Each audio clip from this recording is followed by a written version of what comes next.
Okay, guys, let's just get stuck into the next question. So our next question is regarding economic geography. Now, as you know, when we look at the economic geography, we focus on our primary, secondary, and tertiary activities. But then once again, we focus on our industrial areas. So by now, you should know we have the following industrial areas. The biggest one is the PWV. The second one is Durban Pinetown.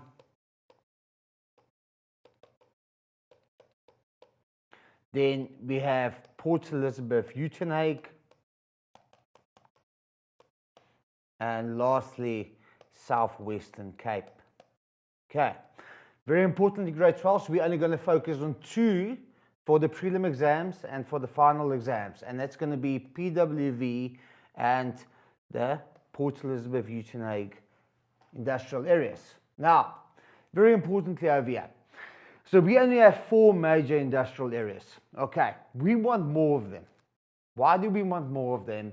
Because it brings in a hell of a lot of money for the GDP. Okay, it makes our country better. It makes our country more developed. So the government came up with a couple ideas, mainly IDZs. Industrial Development Zones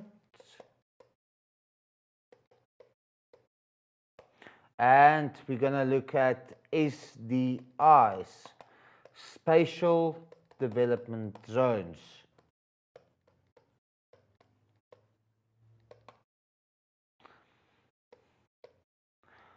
Apologies, that's not zone. Initiative.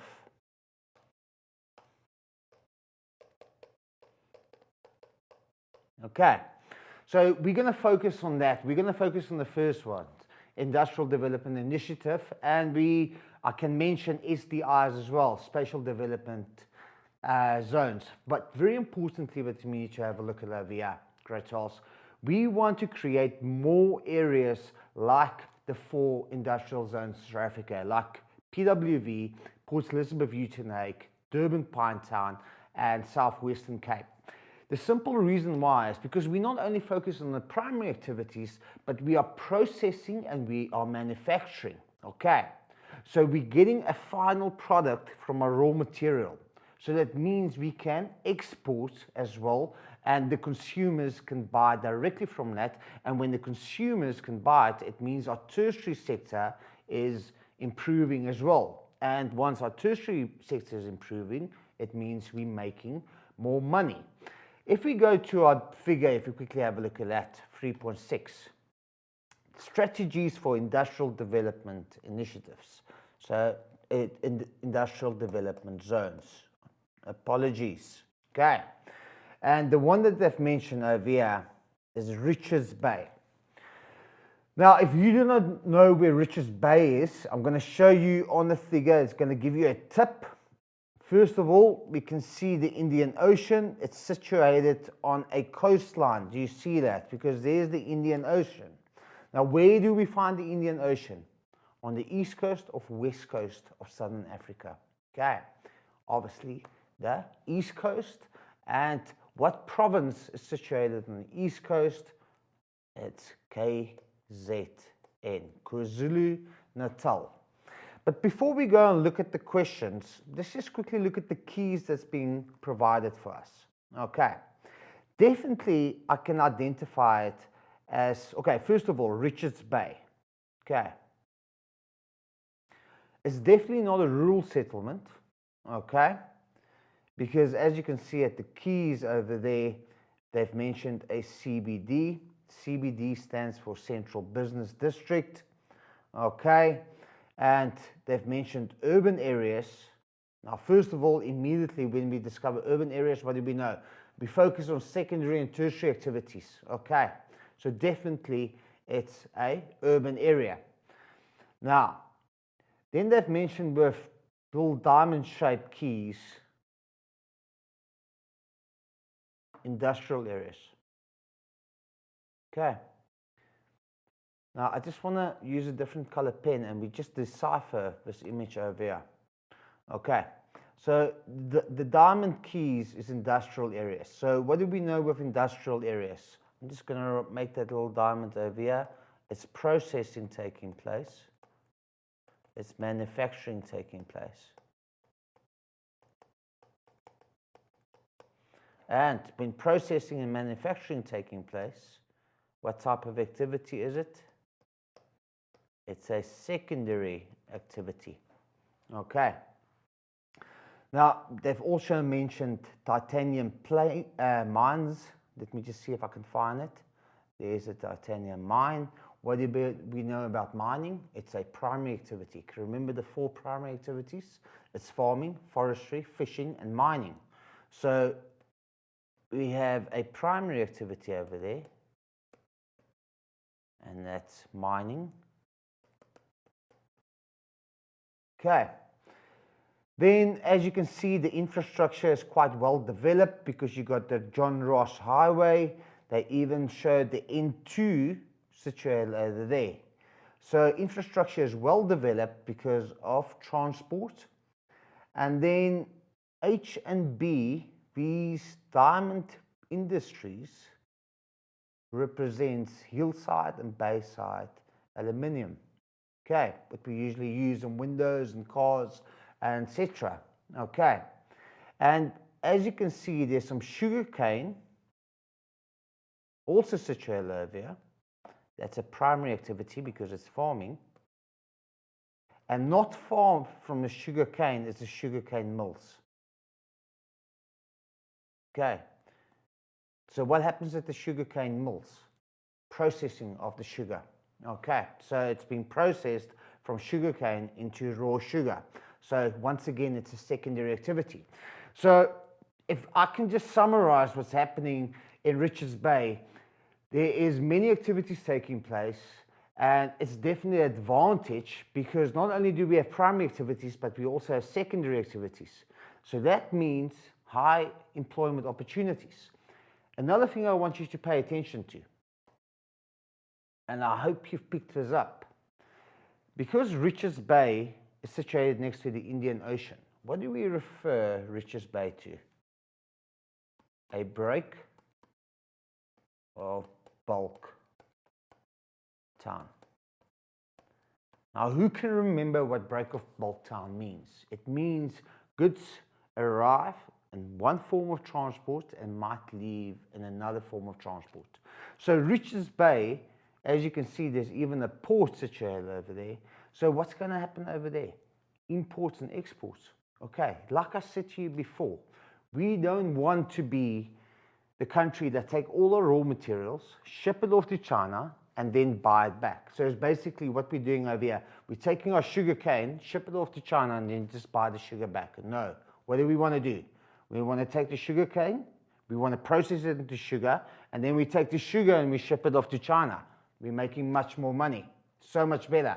It's a win-win, not only for the government, but for everyone involved, because we're creating employment, we're creating better opportunities, better infrastructure. Okay, we got the skilled labor, we got the unskilled labor, so it's best for all. Coming back to my diagram, you can see, I'm just going to make a little line over here. As you can see, there's the rural areas. So this dotted line might represent the rural urban fringe. What's the rural urban fringe? As soon as you go from urban area, the transition zone into the rural area. And as you can see, there's also a lake for adequate water supply. So when we look at this development area of Richards Bay, everything can give us the thumbs up. It looks absolutely fantastic. Okay, there's definitely opportunities over here, but we need to use these opportunities to our advantage.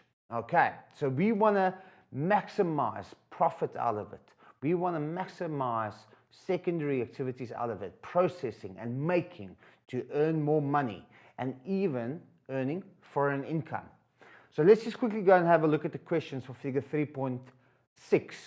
And the first question states, in which province is Richards Bay? Now, I've already mentioned that to you. There's the Indian Ocean. Richards Bay is on the east coast of Southern Africa, and that's definitely going to be KwaZulu-Natal. So I'm just going to refer to the answer over there, KwaZulu-Natal. If you refer to question 2, 3.6.2, give 2 examples of industries in Richards Bay found on the map. Okay, 2 examples. Let me just get my of industries. Now, the industrial areas, as you can see, has been allocated with a little diamond. And let me just highlight that again. If you look at the 2 industries that we see, we have Hillside, that's situated with the H, aluminium, and we have Bayside, aluminium. But that's not all. If we go to our keys, we have an RBM key. And there's the RBM. Richards Bay Minerals. Okay. And we have a sugar mill that I've already shown you situated over there. But that's not all. Have a look here. We have Monde. Let's just quickly find Monde on the map.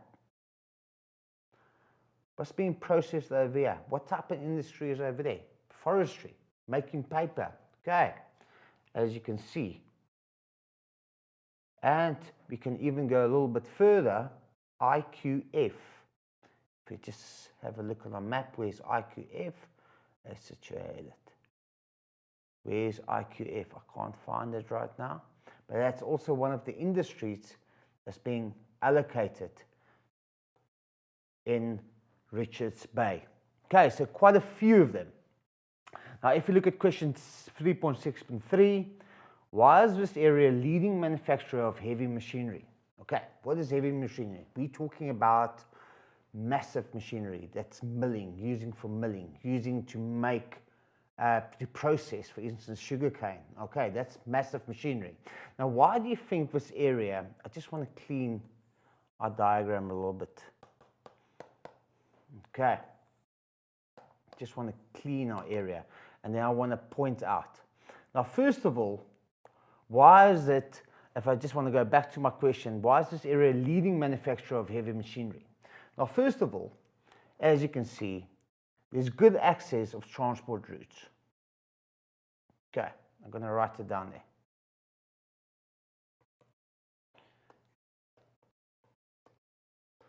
It's good access of transport routes.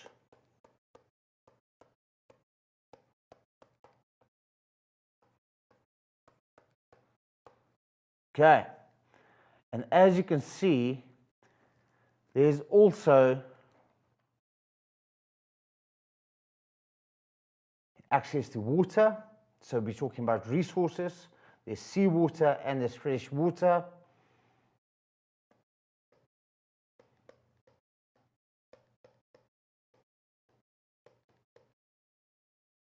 Okay, another reason that we discussed, if we go back to our map, we classified Richards Bay as a break of bulk point. What is a break of bulk point? When goods comes in one form of transport and leaves in another form. So when we look at machinery, if they require something from overseas, it can be imported. And the distance from the market is much closer from other places. So we can mention over there, it's a break of bulk point.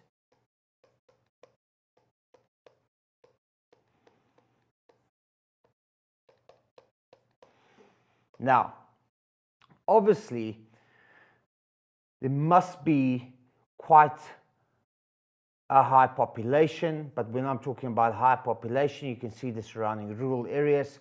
So there's going to be skilled and unskilled labor forces available. Skilled, when you qualify to do something, you got a diploma, you got a college degree, or you got a trade. Unskilled, for example, if you only have a matric, for instance. Okay, so many unskilled and skilled labor available.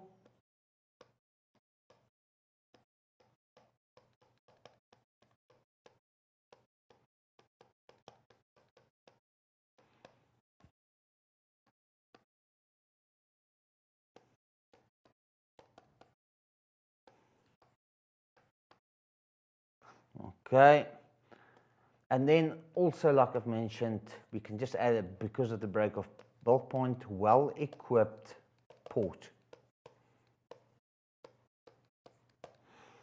Okay, to export goods.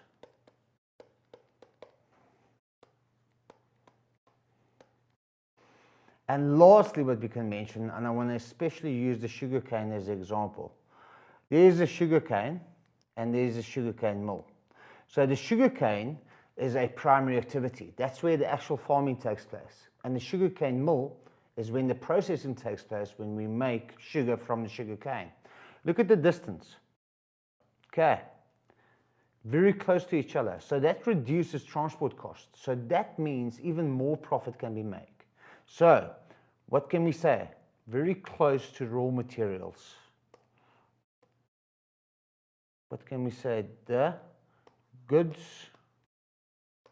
no, the material is very close to the processing factories.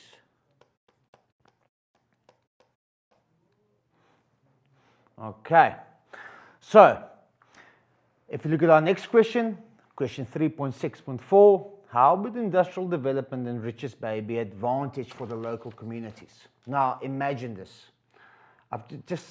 If we look at our figure, what's the advantage for the people living there? Okay, that's the question that you need to ask yourself. Okay, first of all, if you think of rural-urban migration, why do people leave the rural areas? Okay, first of all, they leave it because of lack of job opportunities. They're looking for better job opportunities. They're looking for better service deliveries. Okay, they're looking for better education. Okay, so many of these factors make people want to leave the rural areas and rather go to urban areas. Now, what's the advantage of a place like Richards Bay?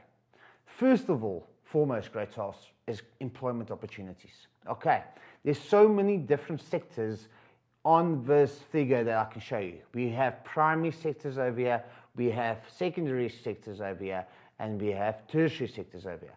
So definitely the advantage is going to be, first one is employment opportunities.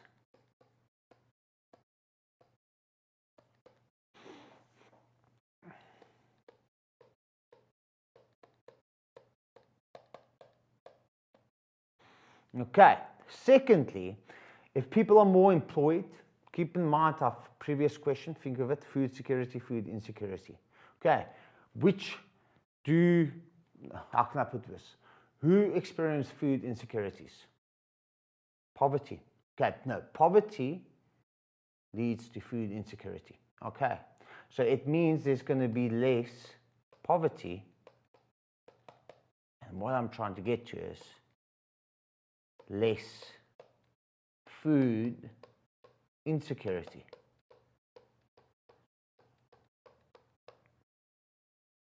Now, keep in mind, we're working with the primary, secondary, and tertiary sector.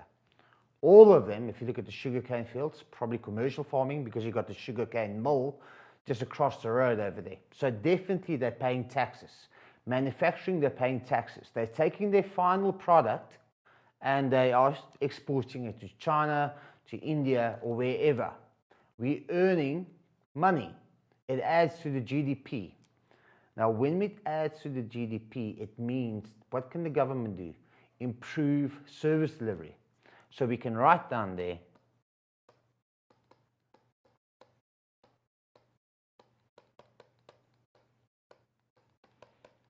it improves service delivery. For example, schooling,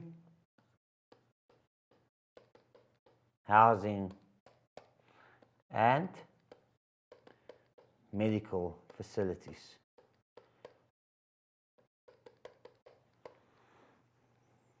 Okay. Now what we can also mention over here, and when we look at Richards Bay in the beginning, they have adequate transport routes, the N2, okay, other major routes like the John Ross Highway that's been constructed. So what it will definitely do, because of these many activities, it means it's going to improve the infrastructure. And when I'm talking infrastructure, we can also talk electricity, okay, water supply.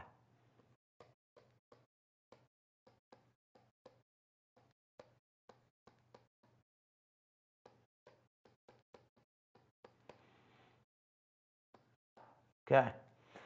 And very importantly, what I can mention over here, skills are being uplifted. Okay. Now, for example, you can be an unskilled worker, but there's an opportunity for you to improve yourself, to develop a trade, to become a semi-skilled or a skilled worker. In this case, you will earn more money. Why? Because there's so many different fields and options available in Richards Bay, not only in the primary sector, but also in the secondary sector, as well as the tertiary sector. And we have the harbour, the port, that improves our skills. For instance, when we want to process, when we want to manufacture, and we want to sell our products overseas. Another point that we can make over here, what we can do, okay, research and entrepreneurial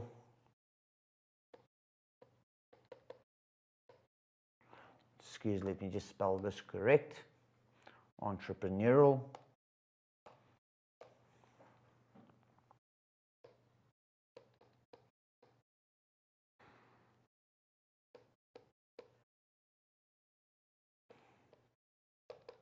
opportunities.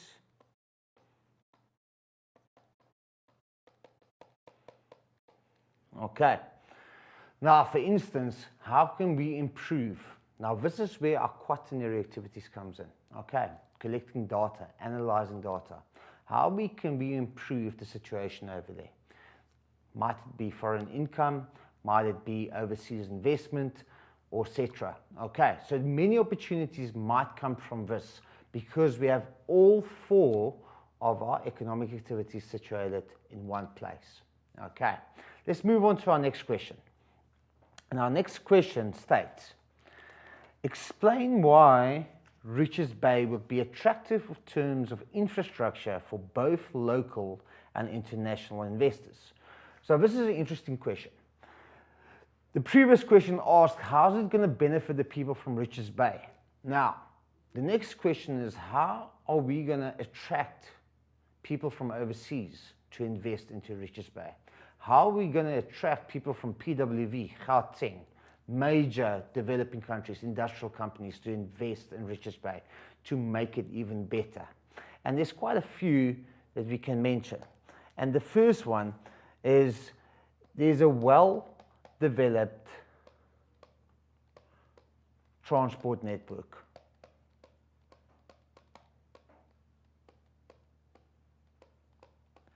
Now, let it be, let's say the guy from Brasilia wants to invest, or the guy from India wants to invest. Let it be the guy from Johannesburg who wants to invest.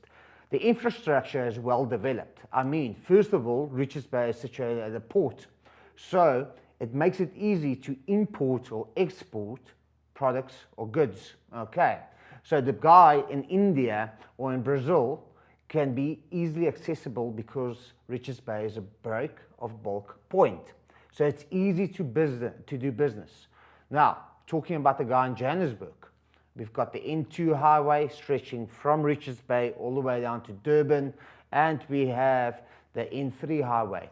The infrastructure is well developed to make transport much more accessible and easy. Okay, what else we can mention over here? There's less traffic congestion.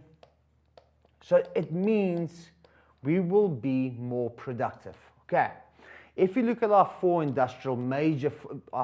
major industrial areas, Cape Town, CBD, not Cape Town, Southwestern Cape, that's Cape Town, Port Elizabeth, Uitenhage, PWV, Durban, Pinetown. Okay, because it's such big industrial areas, we experience congestion, we experience pollution. Okay, and unfortunately, congestion leads to less time. Less time means less money. So this is a perfect opportunity for investors to invest because it's going to be more productive because there's less congestion. Okay. We can also mention cheaper labor.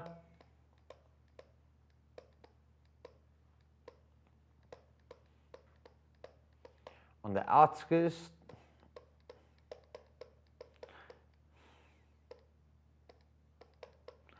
Now, there's cheaper labor. Now, if you're just quickly going to have a look at Richards Bay, first of all, Richards Bay is not as big as the other major industrial areas, but cheaper labor is available on the outskirts. This line that I've drawn over here, on the rural areas. Okay, so that makes it more profitable for owners. And our two last points, once again, I've mentioned it, it's a break of bulk point.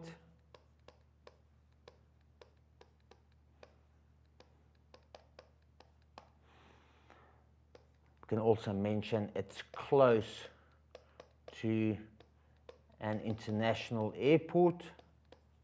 That's King Shaka, just further south.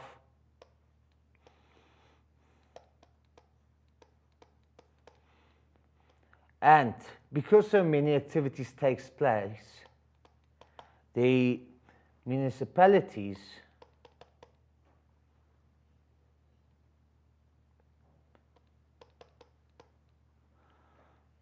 provide quality services.